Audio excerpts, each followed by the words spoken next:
So, quick question as we get another episode of the Discover the Word podcast underway. In your opinion, would you say that being a Christian makes life easier or more difficult? Well, obviously, I was kidding when I said this was a quick question. It so much depends on what you mean by easier and more difficult and what our expectations are about the benefits of being a follower of Jesus. That question never is a quick question to discuss. Well, this time on the Discover the Word podcast, Bill Crowder is going to point Elisa Morgan, Daniel Ryan Day, and Rasul Berry to something Jesus said that's recorded in the Gospel of Mark that speaks into the easier or more difficult question. We're calling this conversation The Way of the Cross. And so pull your chair up to the table and be part of the group for another hour of studying the Bible together on Discover the Word.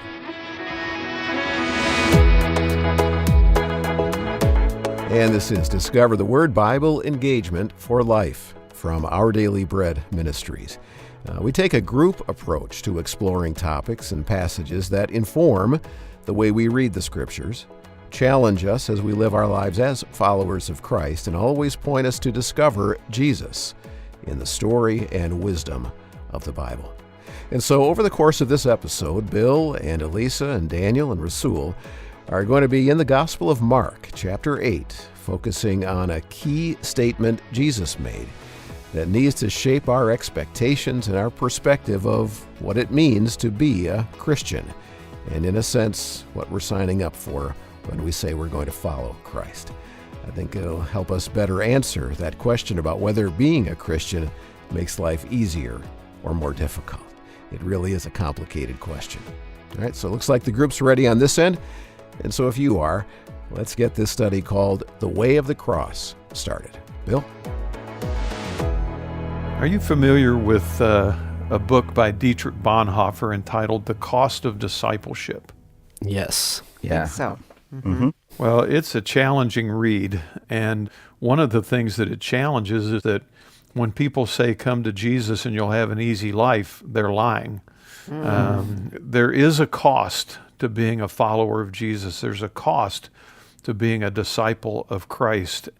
And I want us to explore that in these conversations from the Gospel of Mark. So Mark chapter 8 is where we're going to be for this entire series. So let's look at Mark chapter 8, and if the three of you would kind of read around, and Daniel, I'll ask you to start in verse 34 all the way to verse 38 and see how this sits with an easy life perspective.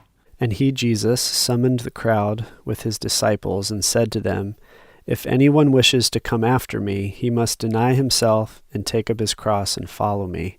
For whoever wishes to save his life will lose it, but whoever loses his life for my sake and the gospel's will save it."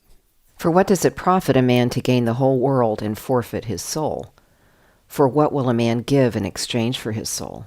For whoever is ashamed of me and my words in this adulterous and sinful generation, the Son of Man will also be ashamed of him when he comes in the glory of his Father with the holy angels.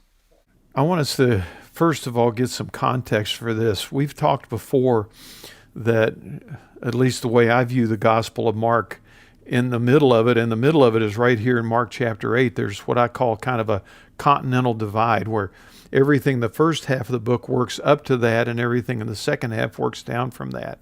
And that continental divide is a few verses earlier when Jesus and his disciples are at Caesarea Philippi and he asks, "Who do you say that I am?" And Peter responds, "You're the Christ. You're the Messiah." And that marks a dramatic shift in the way the narrative tells the story, because up to that point, it's almost as if everything Jesus is doing is teaching the disciples who he is. And now, with Peter's declaration, "You're the Christ," Jesus moves on to telling them why he came. And that really begins in verse 31, where he, for the first time, talks about the fact that he came to be rejected and to suffer and to be killed, and then 3 days later to rise. Now we know Peter rejects that idea. He says, no, you're not going to suffer anything. And Jesus rebukes him rather firmly. And then that sets the stage for these comments on what it means to follow Jesus. And the important thing I want us to take from this, and I'd like for you to react to a little bit, is that if somebody bristles at the cost of discipleship for us, it's in the context of the cost of messiahship for Jesus. And the cost of messiahship for Jesus was a far heavier cost than the cost of discipleship that he presents here for us. How does that hit you? I think we should just close right there. That's enough to think about for 2 or 3 weeks. That's a lot, Bill. Wow. It's weighty stuff. Say that in a slightly different way, Bill. I'm not sure I quite follow exactly what you mean with that. Well, again, for the first time in the Gospel of Mark and for the first time in his earthly ministry, Jesus has just unpacked to his disciples that he is going to be rejected by the elders, he's going to be killed, and after 3 days he's going to rise again the third day. So that's the cost of messiahship. That's the cost of messiahship. So you're saying this is the cost to the Messiah Jesus. Yes. And how does that then compare to the invitation that Jesus gives us, which is to lay down our lives with him? And in comparison, Jesus has laid down so much more than in essence he even asks of us. Is that kind of what you're... Yeah, that's what I'm getting at, is when we read the cost of discipleship, to use Bonhoeffer's term, when we read what Jesus describes as the cost of discipleship, it has to be understood against the backdrop of the price that Jesus paid. Yeah, I feel like we see that in Matthew 10, verse 24. The student is not above the teacher, nor servant above his master. And then he says, look, if they're calling the head of the house Beelzebub, how much more the members of the household. So he also connects his fate and his experience of suffering with that of those who are part of his following as well. I do think this concept of cost of discipleship is hard for me to really get my mind around in the context that I live in and the experiences that I've had, especially compared to what Jesus went through. You know, it's one thing to come from someone like Bonhoeffer that truly did suffer for his faith and for a faithfulness to following the gospel and Jesus. But I feel a disconnect from that language in some ways for me, because I'm like, it's been pretty easy, honestly, for me to follow Jesus in some ways. And so this is kind of hard to get our minds around, or at least mine. Well, as we go throughout these conversations, we're going to really break down the elements of this invitation, to use your word, Daniel, that Jesus gives us. If anyone wishes to come after me, then he gives the different elements of it. As we go through those and talk about them, I think we may discover that there are ways in which those things have been overlaid on our lives that certainly will never seem as consequential as what Jesus experienced on our behalf, but they will be very consequential to us in our experience and in our growth as we're being shaped into the image of Christ. Does that make sense? Mm-hmm. It does. And I think, too, if we have trouble relating, I think there's two things we can do. We can consider our brothers and sisters perhaps in other seasons and locations in our universe here, because they certainly do struggle maybe more than in America. But then I think we also just realistically look at, our lives are not all prosperity and wealth and happiness. When we truly look at our lives through the lens of the cross, you're right, Daniel, we're never going to suffer the way Jesus did. But there are trials and sufferings and disappointments and griefs that are huge. I mean, for every human, every single one of us, there are. And to endure those with the perspective of what Jesus endured for us, that's what gives us hope. That's what gives us the ability to endure them. So, yeah, I'm with you. I want to go there. Yeah, I think about Bonhoeffer, in the cost of discipleship, the one thing I do remember is he talked about the difference between cheap grace and costly grace. Oh, yeah. And this idea that, this version of Christianity that sometimes people promise, like, come to Jesus and your life will get better and easier and simpler. is just a falsehood, that in actuality, the gospel, the good news is that we are saved and rescued and put in right relationship with God and put into a family. It's free, but it's not cheap. And that there's a cost of us dying to ourselves and all the things that we read in this passage that does cost something. And I think that cost can look different. It shows up in different parts and moments. So there are seasons where it doesn't feel that costly, but then there's going to be seasons or times where there's going to be a rub, either externally in terms of pressures that we experience, or maybe even internally when it comes to our own desires, in contrast to what it means to follow the way of Jesus. And I think that's the challenge. The challenge is that we live as broken creatures who are in the process of restoration, right? And as broken creatures, we live in a broken world. And that means there are going to be a lot of times where we're going to have to fight that internal struggle you're talking about, Rasul, because the new creature in Christ does not line up with the broken world as well as our broken self does. And so there's going to be a tension there. And sometimes those things will be exacerbated from external pressures or external people or circumstances or situations. I don't think the cost of discipleship necessarily implies that every single moment is going to be a struggle. But I do think that we will experience struggle as we seek to go the way of the cross, because that's what Jesus is talking about here. And that's what we want to try to explore together. Yeah, that passage in Mark chapter 8 is going to provide us with the framework for this discussion, because when it comes right down to it, there is a cost to everything in life, and a realistic counting of the cost is just a necessary part of every decision that we make. And so that decision to follow Jesus is no different. And the three things we'll discover Jesus says about the cost of discipleship are going to be an important thing for us to consider. All right, so now let's dig down into the first key component of following Jesus, this first kind of mind-bending shift of perspective that goes against a lot of the way we've been conditioned to think today. And so what Jesus was saying and what he wasn't saying when he said that if anyone wants to come after me, you must deny yourself. Followers of Jesus must deny themselves. Let's listen. Do you do the artist formerly known as Twitter, now called X? Twitter used to be my favorite social media app, but in recent years, I have weaned myself off of it. So I'm not completely gone, but I'm not on it as much as I used to be. Yeah. I'm on other apps. I think I'm on Twitter, but I don't pay attention to it. Yeah, I think the new one is Blue Sky or something like that. Yes, I just joined that. Oh, okay. Okay. Yeah.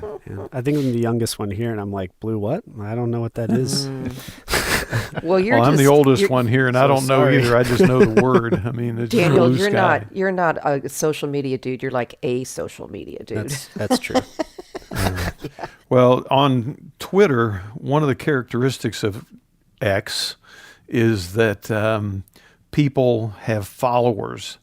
In the X universe, for those of you who are more familiar with it than me, what does it mean to be a follower? It means that you've chosen that for your feed to be notified, or their content is added to your feed. But basically, if I follow, then when I log into Twitter, I see the posts from that account because I'm following them. I'm wanting to hear what they have to say. So would it be fair to say that following is a passive kind of thing? Yeah, I would say it's passive. Posting would be active. Yeah, and consuming as well, right? So it's a passive in that you're not doing anything to go look for their content anymore. It's given to you, but then you're consuming it in some way, reading it or responding in some way. Okay, good. Yep. Well, I don't think you'll be at all surprised to know that following Jesus is not a passive thing. We started talking about the way of the cross and what Jesus invites us to in following him. And, there are some who ascribe to what's been called casual Christianity. But in reality, if we understand Jesus' invitation, there is nothing casual about following Jesus. That'd be like saying casual training for U.S. Navy SEALs. I think for those who think that they can casually be a follower of Jesus, his words have some rather strong resistance to that idea. So we're looking at Mark chapter 8, verses 34 through 38. We read the entire text in our first conversation, and we want to begin this one just by focusing on verse 34. So who would like to read that for us? I can do it.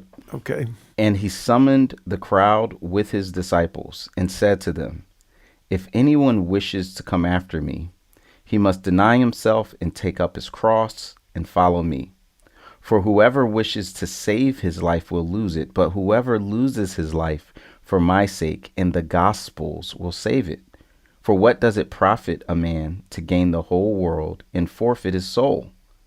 For what will a man give in exchange for his soul? For whoever is ashamed of me and my words in this adulterous and sinful generation, the Son of Man will also be ashamed of him when he comes in the glory of his Father with the holy angels."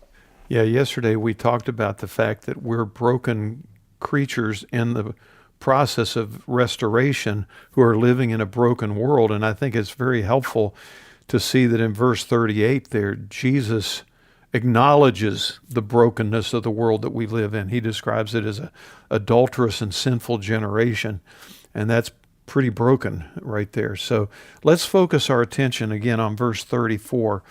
If anyone wishes to come after me, and then he gives three components to what it means to come after him.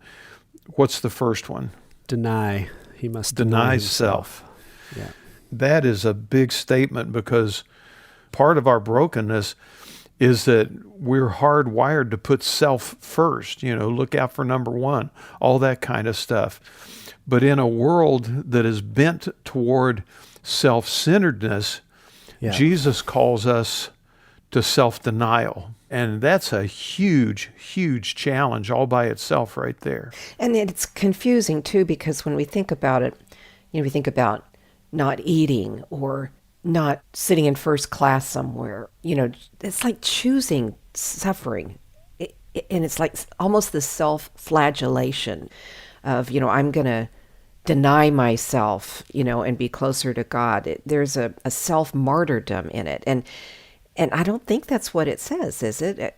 How do we understand this in our everyday lives? It might be helpful to think about the opposite, Elisa, which would be that culturally and really within us, we desire to indulge ourselves, right? Which is the opposite of deny, which is go after everything that we ever want, anything we desire, even if it's bad for us. And so I think maybe part of the invitation here is a rewiring of our default, right? That Jesus rewires our default from always looking to indulge, to do what's best for ourselves, and to begin to look for what's best for others or to care for others. And so it's not a don't eat any more food or something kind of denial, but it's a, hey, look out for others who don't have and share with them. That type of rewiring of the default. It's a reorientation. Yeah. What I would compare it to, Elisa, is what one commentary put. It means ceasing to make self the central focus of one's life and actions. God, not self, must be at the center of one's life. So if I took that and encased it in a biblical reference, I would see Jesus in the Garden of Gethsemane praying, "Nevertheless, not my will, but your will be done, Father." And to me, that's kind of, I think, what this is getting at. It is putting God's purposes and God's will and God's desires ahead of our own, so that He is the centerpiece of our lives instead of self and what self desires. What sticks out to me is how countercultural that is. Like in our society in particular, I think of the have it your way kind of, motif of emphasis on expressive individualism. Like to some people, a core component of what it means to be free and to thrive and to flourish is to maximally express and amplify my own desires and live those things out or chase them. And Jesus is saying here, again, not the obliteration of the self, which in some ways is kind of easier because it's like just simple, but something more like you said, of putting God at the center and me on the periphery instead of me at the center and God and others at the periphery. That's a challenge, but it's also, like, I love Daniel's word, invitation to a more meaningful and deep and true and real way of being. I think this is really moving us down the road, and I want us to think about it not as a call to self-nihilism. I mean, that's not what it's calling us to. And it's not necessarily a call to, as you mentioned, Elisa, self-debasement or anything like that. I think it's just a restructuring of our worldview to where, again, God is the focus and his desires and his purposes are acknowledged and recognized in our choices as being better than our desires and purposes. And I wonder if it would be helpful, Bill, we jumped over one term that we could misunderstand in this too, which is if anyone wishes to come after me, which kind of the way we use wish today is something that's probably not going to happen, right? Right. But here that word is very much a like, no, when you decide you're going to follow me, this is what's coming. And even just built into that means, well, if you're following Jesus, then he's now the one that you're following, not yourself. And that's even a helpful reorientation for this. Well, and to go back to your Twitter example, it's not all about what I'm posting and who's following me. It's who am I following? Yeah. Okay. Well, and not only following, but recognizing his authority over our lives. Yeah. I mean, we live in a very anti-authority world in many ways today. But part of the life of faith is recognizing we do have an authority over our lives, and it's the Lord Jesus Christ. And I emphasize the word Lord. He's the one who is Lord of our lives, and our lives need to line up with him. He doesn't need to line up with us. We need to line up with him. That's the first component of this threefold invitation in following Jesus. We'll pick up with this in our next conversation. Yeah, following Jesus means that we swap out who our number one is. This kind of looking out for number one means that self-interest doesn't occupy that number one spot anymore. As Bill said, following Jesus is going where he is going, not having him tag along with where I'm going. Denying self. It's a tough but key transition to make. It's one of the costs of discipleship because that's the way of the cross. All right, so in just a moment, the group's going to move on to the next part of Jesus' statement about what it means to follow him in Mark chapter 8. And this part uses what has become probably the most recognizable symbol of the Christian faith. Jewelry, wall decorations, tattoos. This symbol is full of meaning. But back when Jesus originally said this, it carried a very different set of meanings and images, not so much positive back then. And so we'll continue the conversation in just a moment.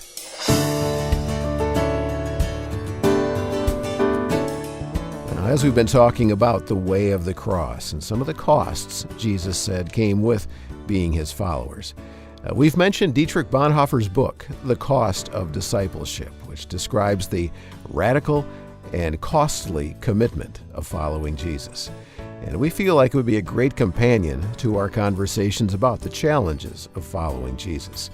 Dietrich Bonhoeffer has been called one of the most important theologians of the 20th century, and his writings about Christianity's role in the secular world have become widely influential. Born in Germany in 1906, he was a German Lutheran pastor and theologian and anti-Nazi dissident, a key founding member of the Confessing Church, and someone who died because of the way he lived out his faith in Jesus.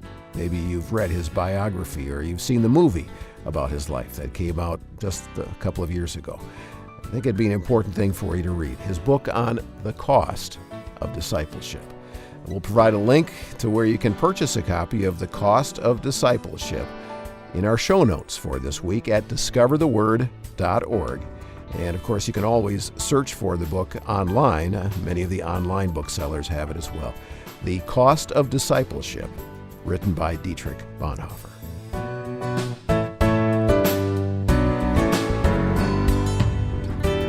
And so, what would you say is the most recognizable symbol of the Christian faith, the visual image that you immediately associate with Christianity?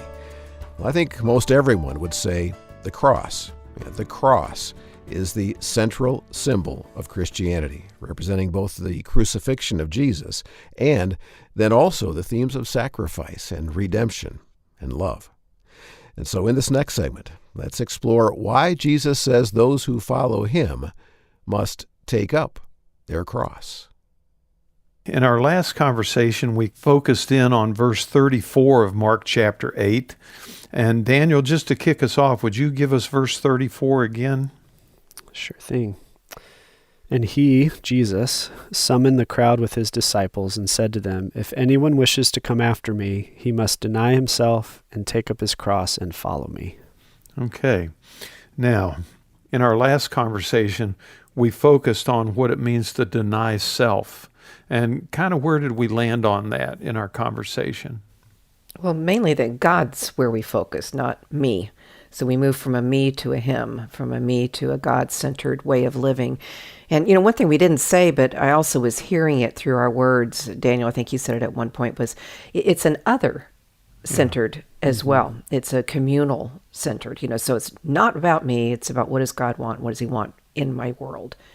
Right. And we were also careful to kind of balance that with not going into the extreme notion that what we're saying is a total obliteration or ignoring of one's sense of self and interest, but just a kind of deprioritization in a way that seeks God and his kingdom first and not our own selves, which is kind of how we're bent and how we're wired and how society is designed to encourage us to be. Yeah. Well, let's move on to the second component of this invitation. And the second component is take up his cross. And I find it very fascinating that this is the first time in the Gospel of Mark that the word cross appears. We think about Jesus coming to earth and all that he did and all that he said and how it all paved the way for him to go to the cross. But here we are, Mark 8 of 16 chapters, halfway through the Gospel of Mark, and this is the first time that word cross appears. Even in Jesus' declaration of his mission to die and rise again, he doesn't say that it's on a cross. He just says he's going to die. The first mention of cross is applied to us. Wow. That's a really good point. And do you think that there was some kind of an assumption that would include a cross, or was that totally outside of anybody's thinking?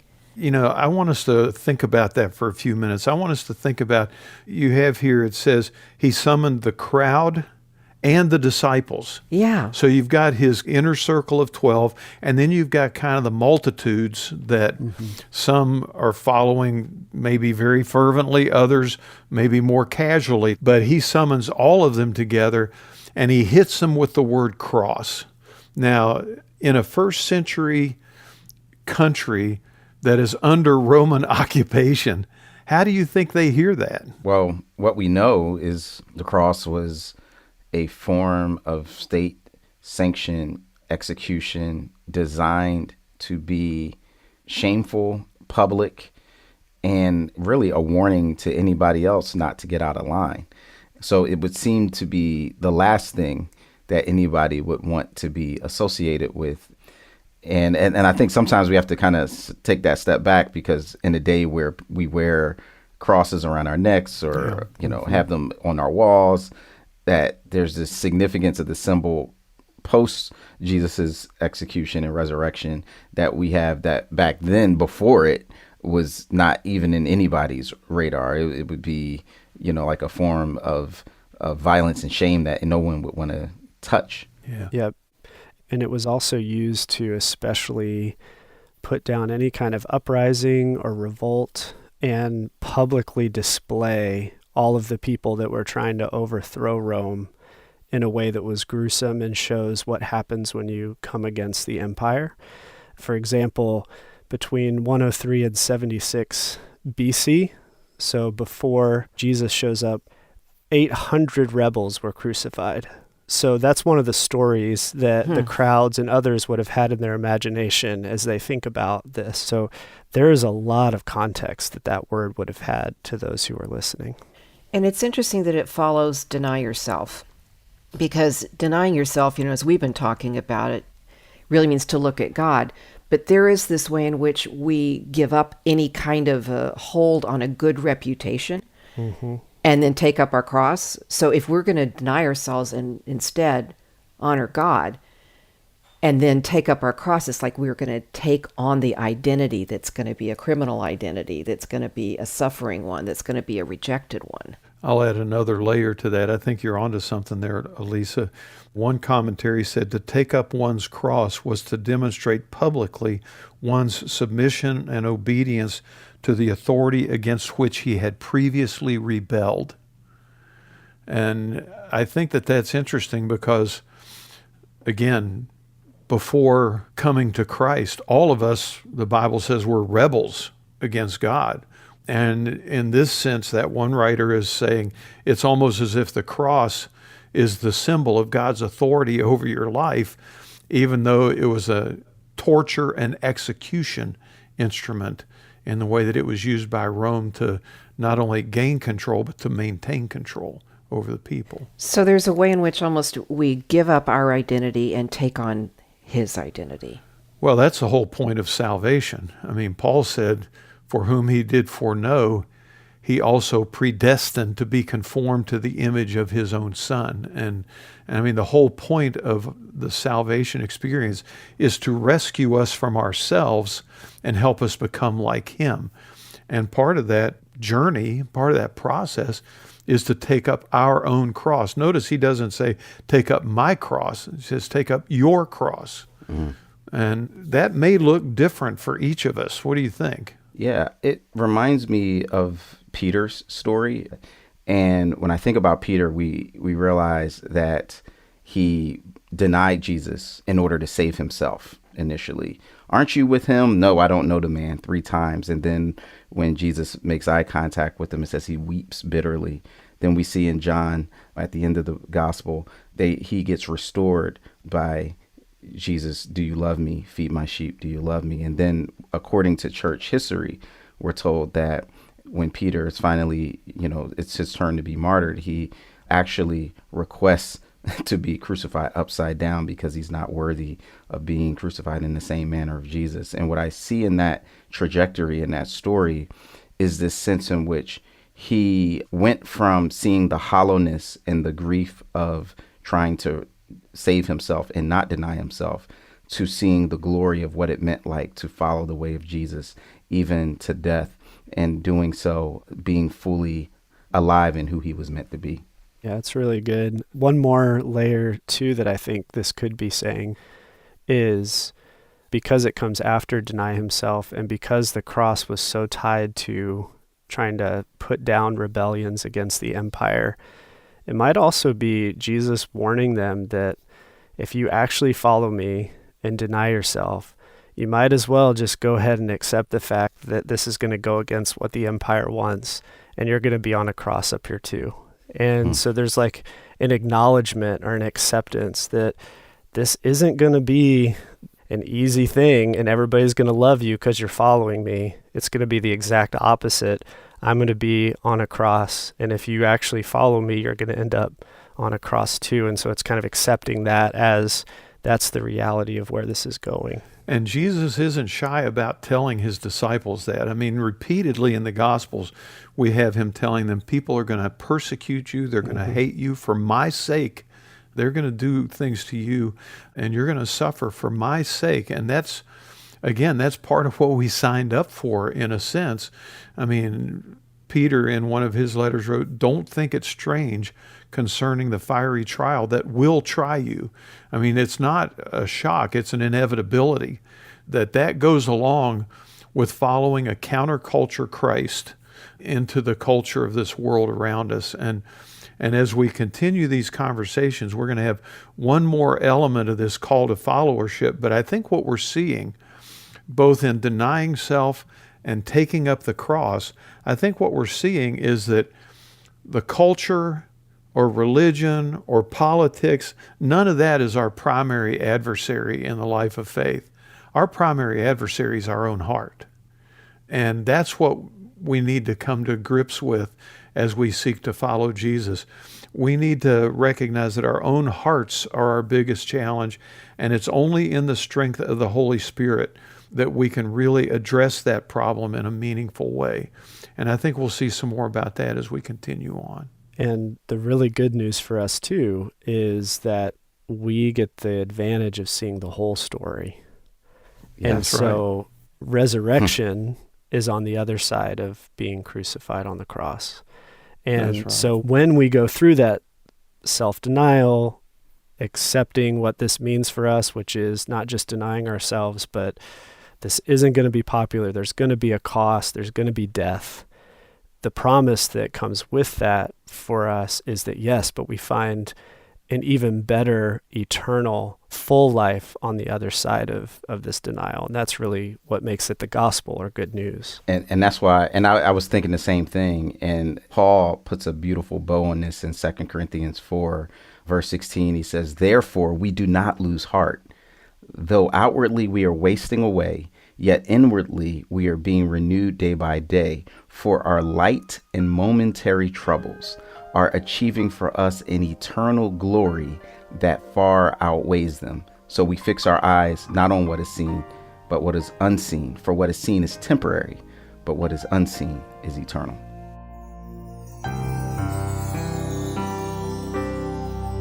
We're talking about the way of the cross in this edition of the Discover the Word podcast. Bill Crowder, Elisa Morgan, Daniel Ryan Day, and Rasul Berry are in Mark chapter 8 and Jesus' statement about some of the costs of discipleship.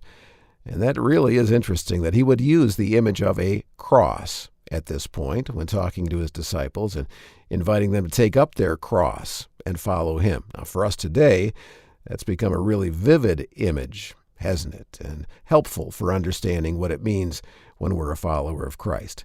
But back at that time, it was very different.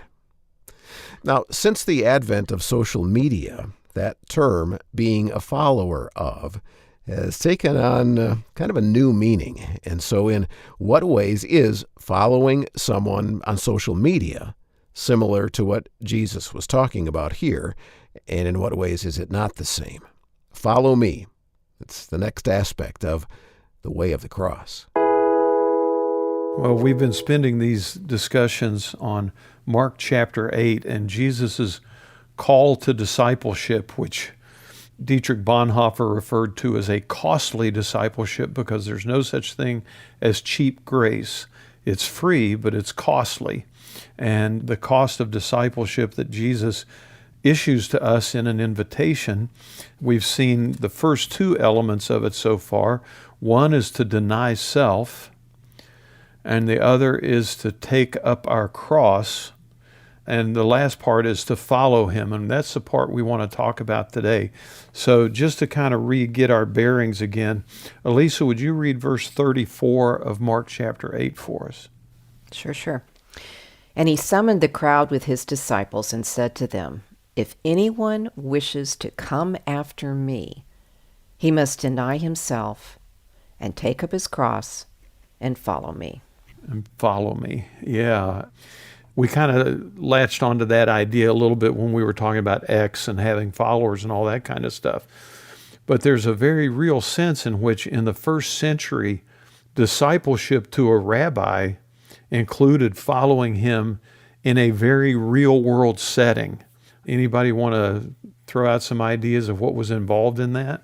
Well, and just maybe as we enter that, the translation that you're using, Bill, is "come after me." But like the NIV, it says "become my disciple." So, I mean, to go straight at your point there, I think that's helpful for me because there is an allegiance, a loyalty, a commitment, a becoming a student to sit at a rabbi's feet kind of thing. Yeah, I think there's a phrase that is used sometimes to describe the relationship, which is to be covered in the dust of your rabbi, meaning that you follow so closely to them and you follow them everywhere on the road, into a house, when they teach, that you're actually covered in their dust as you follow behind them. And that would include learning from them. Specifically, there were different ways of interpreting what the law of Moses or the Torah meant for people in their everyday lives. And each rabbi there were some primary schools, but each rabbi would have a little nuance as to how they would maybe interpret how to live out those laws. And some were a little more intense and extreme, some were a little easier. And whatever that burden of following was called the yoke of the rabbi. And so if it was a really extreme, then it was a heavy yoke to follow this rabbi. If it was a little easier, it would be a lighter yoke to follow this rabbi. And that was, okay, this is what it actually looks like to live out this faith that we say that we believe in everyday life. And then the idea was that follower so internalizes that rabbi's ideas that then they go into the world and have followers who end up learning the same ideas about what it means to follow God. So when he says, follow me, he's not talking about show up at church on Sunday morning once a week, right? I mean, this is, again, there's nothing casual about this. There's great intentionality. There's great commitment that's involved in this. In Jesus's first century world, there's a very real understanding of what it means to follow a rabbi, and it involves all those components. So let's move that forward into our generation. How can those kind of things become a very practical, real part of our living as followers of Jesus? Yeah, I've heard it said that in kind of our, at least American culture, that probably the closest analog that we have to that kind of complete following and training is like in the football context. Everything from the coaching to the playing, it's regimented. It's based on what the coaches say. This is our style of play. As a result of that, this is how you need to train. This is what you need to eat. I mean, this is even the plays that you're supposed to run. And when I think about that, I think about a kind of holistic embrace of a way of being that says, I'm going to wake up at 5 a.m. to, to get up and study the playbook and train. And I'm going to think about how I work with other people and even unlearn some things that I had learned from a previous coach, right? That taught me to do it a different way. And I think in our current cultural context, there's a way in which Jesus, as kind of the ultimate coach, says, this is the plan that I have for you. This is the approach that we have. And it's going to take a holistic 24/7 commitment to live it out as it relates to every area of your life, whether it's your finances, whether it's your relationships, whether it's your job, whether it's your even approach to life and prayer. I was thinking about parenting as Russell was talking, and the school of parenting. Parents imprint on their children, especially when they're young. And, children will mimic, it'll be the 3-year-old sitting on the bathroom counter watching his dad shave, and, the dad puts shaving cream on his face, or the little one who pulls a stool over next to someone in the kitchen, mom or dad, and wants their own bowl with a whisk, to make their own little piece. Until they don't, until they're teenagers. and then they want to separate in the wildest way. But this imprinting idea is what comes to mind for me in discipleship, Daniel. So anyway, how to do it in the everyday. My favorite example to answer that question is in the car, I tend to think, I put my right hand out into the space next to me, which is now always unoccupied because there are no kids in my car anymore. And I hold hands with Jesus. And for me, that just reminds me he's here. He's there. I'm not doing this life alone. I'm not doing it all my way. And some people say, well, it's better to put him in the driver's seat, but I haven't found that to be very safe. So anyway, that's one image that comes to mind. Yeah, I think of as well, my team talks a lot about the 4 C's that impact who we become and why we become who we become: content, context, conduct, and community. And you really see all of those at play with cultures of rabbis and followers is it's the rabbis teaching something, content. There is the context, which is walking around into these different, with Jesus, a lot of small towns as he was teaching, and then conduct, teaching a new way of living in the world, which is a huge part of what Jesus taught, and then Paul teaches, and then the disciples teach. And then community. I mean, they spent so much time together, Jesus and these 12 dudes. And then beyond that, right, we sometimes get so focused on the 12 dudes, we don't realize a bunch of women are also following Jesus and being influenced by him as his disciples. There's an even bigger group of disciples, and they just spent so much time together as well. And that's another huge part of shaping who we become. So that may look different for us, those 4 C's and how it works in our lives, but those are like the primary influences and shaping influences on our lives. And as I was listening to you unpack that, Daniel, and Elisa and Rasul, what you guys said before that, it seems to me when you understand that biblical model of disciple, that whole idea, it's no wonder that this is a costly discipleship, again, to refer to Dietrich Bonhoeffer, because it demands of us that we invest heavily in this relationship with him. Yeah, and it also reminds me of why perhaps there's so many different dynamic word pictures to describe this community, to use Daniel's word, of disciples. You know, we see family, to pull in what Elisa talked about in terms of a household and all the different ways that household forms us. We see an army, right, to kind of pull on this sense of purposefulness, and soldiers. We see sacrifice. Yeah. Mm-hmm. Yeah, exactly. And sacrifice. You know, we see a body to really emphasize our interdependentness. And all of those aspects point to what it means to really follow Jesus together, but also holistically. Yeah. And it also is a lot of time, Yeah. right? How we really are influenced by one another is when we spend enough time together to be influenced by each other. And that includes spending time with God as well, through the scriptures, through prayer, through other practices. But I also am just struck by thinking about how much time I've spent with most of you and how much time we've spent together. And, you know, if we've only done 1 or 2 of these types of conversations, it influences us a little bit. We might remember some ideas, but I think differently because of the other people in this community, even on Discover the Word. But that's taken a long time of walking together. I mean, Rasul and I have been on some pretty long trips together at times and had a lot of other conversations that aren't recorded. And a lot of those conversations have very much influenced me, but it's that time piece. And so, Bill, to your point about casual, sometimes a casual following also means we just show up when we want to, and we don't show up other times. But to be really shaped, to really follow Jesus in the community, in the church that he's given us, is a lot of time spent there too, being shaped by others, helping shape others, but of course, most importantly, being shaped by who God is. And so I think as we kind of wrap this particular conversation up, I think we can agree that when you listen to these big ideas, and they are huge ideas, deny self, make God the central focus of your life and not your own desires and purposes. 2, take up your cross and then follow him.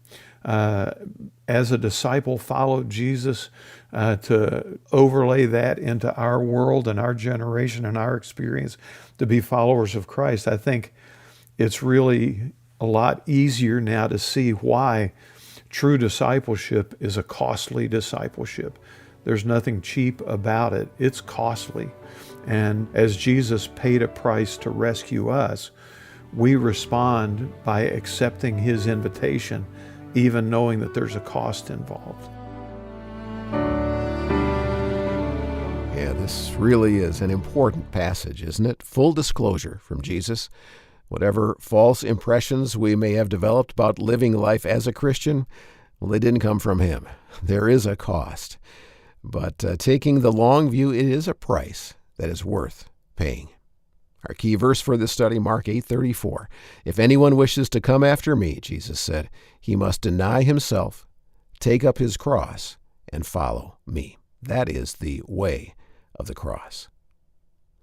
Well, next, we will wrap up this series of conversations with some closing thoughts and some perceptive questions about our expectations related to the way of the cross. Where is it that we find the most meaning in life? And who do we trust to give us directions about the way our life should go? We will trust someone. Well, those are some things we'll reflect on after this preview of our next Discover the Word podcast.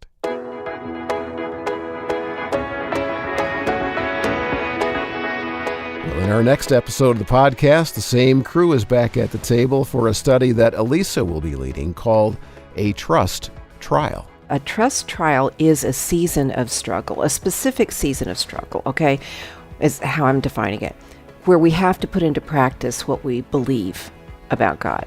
It begins with a time of struggle, a time of wrestling, a time of pushback. And so she'll take us to the gospel accounts of a time when Jesus' disciples were out on the Sea of Galilee in a boat during a storm.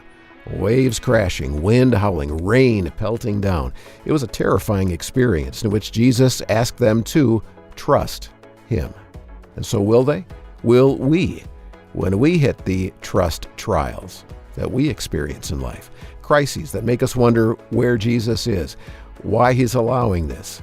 Will He intervene or will He not? We'll be here for the next Discover the Word podcast as we learn from the disciples' trust trial, things that can shape us in the trust trials that we'll face. Well, I think this episode has really been giving us a realistic perspective that can keep us from getting disillusioned when life is difficult, understanding that an easy life without any problems is never what Jesus promised. And so let's listen as Bill gets this last part of the conversation started by dropping this kind of bomb of a question on the group. What makes life worth living for you? What a question to lead off with. Yeah, we're finding out there's nothing easy in this set of conversations, Daniel. I think the right answer is Jesus, right? I'm thinking That's right. I think one thing I particularly appreciate about life is the ability to make decisions to try to lead to joy for yourself and for others, but just that sense of freedom, especially as those things lead to good for yourself and others. I like that about life. Truly, all the answers are things like Jesus, family, blah, blah, blah. But what's coming to my mind is laying on my back in a swimming pool on a sunny day and floating. And when your ears are in the water, I can hear my breath going in and out, and I feel so held and alive. And there is a deep awareness of God's presence. And I imagine that might be what death begins to feel like when it's just you, and you breathe and you don't. Anyway, that's what comes to my mind. Yeah, and you know what else? You're so present in the present moment in that. And so much of our lives, we look to the past, or we're anticipating the future, or we're stressed or anxious. And Jesus talks about that, right? Inviting us to be present today in this moment. The more we're present in the present moment, I think the more we truly experience what life can be. And sometimes that's really hard moments. But even then, when we're truly present in the hard moment, it's different. Maybe there's something there of being fully present in the present moment with God. Yeah, if I were to try and answer it, to me, it would be loving and being loved. And that goes back predominantly to what you said, Elisa, both God and family without the blah, blah, blah on the end. I mean, loving God and being loved by God adds value to life in a substantial way. Yeah. Loving my wife, Marlene, and being loved by her, and my kids and my grandkids, and loving them and being loved by them. It adds so much value to make life more than just walking around breathing in and breathing out all day. Well, let's get back into Mark chapter 8 for this final conversation. We're not going to be able to get through the entire passage, but I want us to get verse 35 because it's almost as like verse 35 looks at verse 34 and says, in case you didn't get it the first time. Listen to this. So, Daniel, would you read verses 34 and 35 for us? Sure. And he summoned the crowd with his disciples and said to them, "If anyone wishes to come after me, he must deny himself and take up his cross and follow me. For whoever wishes to save his life will lose it, but whoever loses his life for my sake and the gospel's will save it." Now, the first thing I would want us to kind of think about for a minute, it's not whoever just loses his life for no cause. I mean, he says, for my sake and the gospel's. Now, church history is replete with the story, and today's voice of the martyrs in today's world is replete with stories of people who really lived this out to the fullest extremity and gave their actual lives for Jesus and for the gospel. I've told y'all before that in the years that I was traveling to Moscow to teach pastors, I had a guy in my class who, I think at that time he was probably in his mid-60s, and he had spent 25 years in a labor camp for preaching the gospel. He didn't see any of his kids grow up.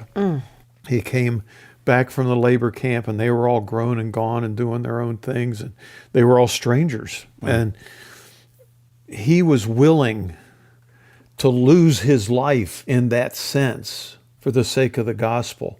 I met another guy who would go out on the street corners and preach in Moscow, and the KGB would take him to the prison, and they would beat him and threaten him, and he would go back out and start preaching again. And finally, they took him out behind the prison and put a bullet in his head, and he survived. Miraculously, he survived.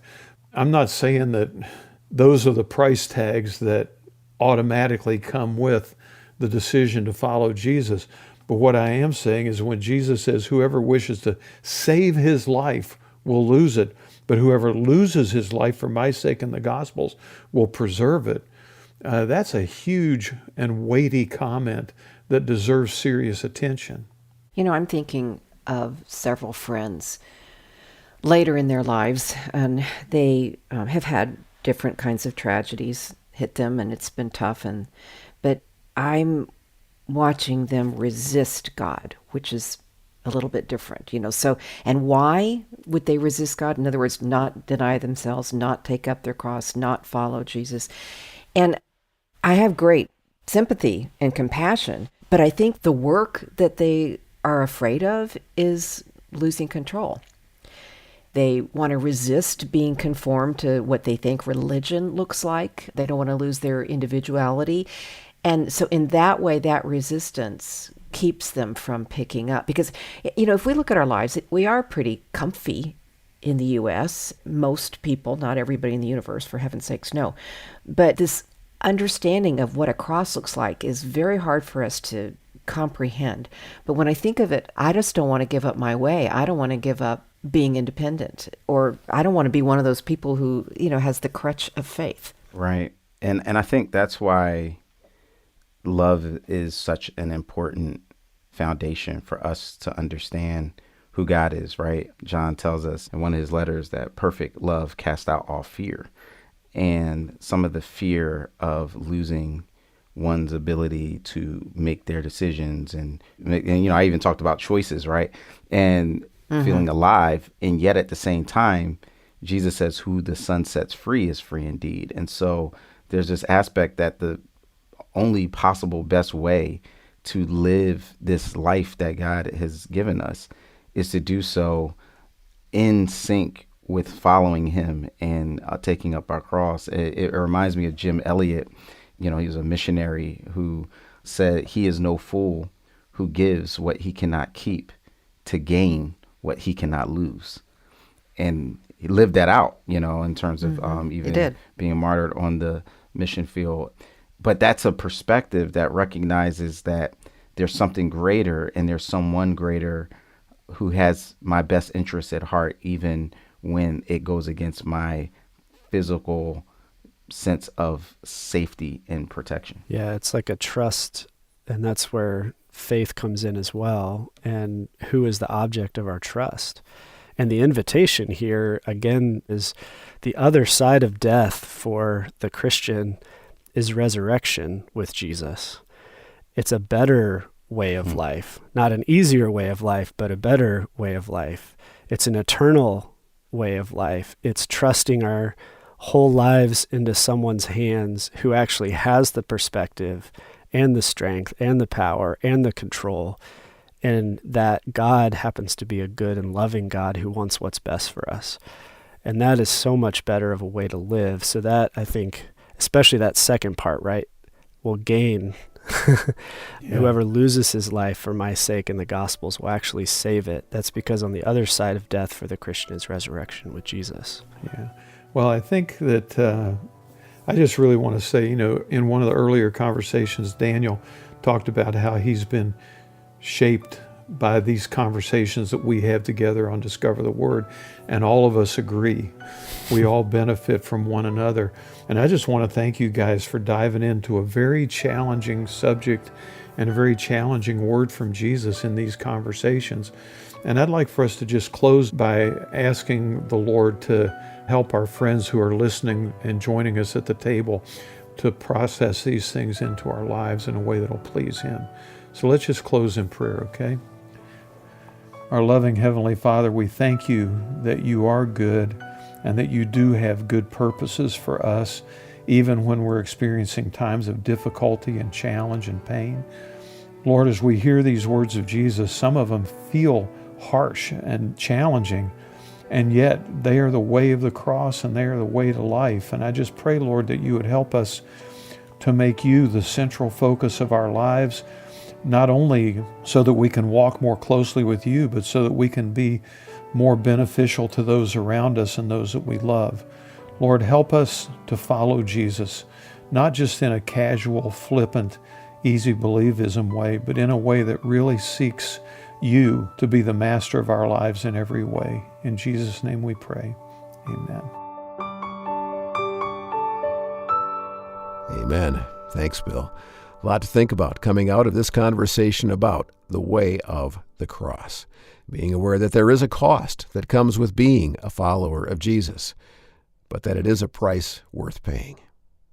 And these words of Jesus in Mark chapter 8 really should shape our perspective and our expectations about what we are signing up for when we decide to follow Jesus.